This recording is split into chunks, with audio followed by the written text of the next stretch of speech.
তো গাইস বহুত বড় একটা মানে ঘটনা হয়ে গেল। তো এই মাল দি ইনু মারবা গেছিলাম। তো এই উপরে মারতাছি আমরা, এই উপরে মারাছিলাম ইনু মারাছিলাম, এই যে উল্টা হয়ে পড়ে গেছিলাম। এই বেচারা ঢুকে পাইলে কত ঢুকে পাইছে দেখি, বহুত বেশি। উফ, কষ্টর জীবনটা রে ভাই, কি করবি।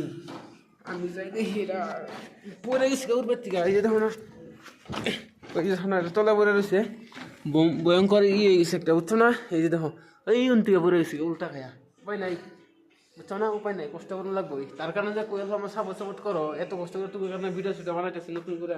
ও আরেকটা কথা, আমার আরেকটা ইউটিউব চ্যানেল আছে, ও কেপি বয়েস ফানি, তো ওটাও সাবস্ক্রাইব করে দিবা। ওটা আমরা ব্লগিং পাবা, আর এটা আমরা মানে ইন্টারেস্টিং মানে ফানি এন্টারটেনমেন্ট ফানির গানে ভিডিও পাবা। দেখ বসে আমার ডিজাইনটা আসি, বহুত কষ্ট পাইছে এখান থেকে। কই দিব পাইছো দেখি, তো চিন্তা, উপায় নাই, কষ্টর জীবন।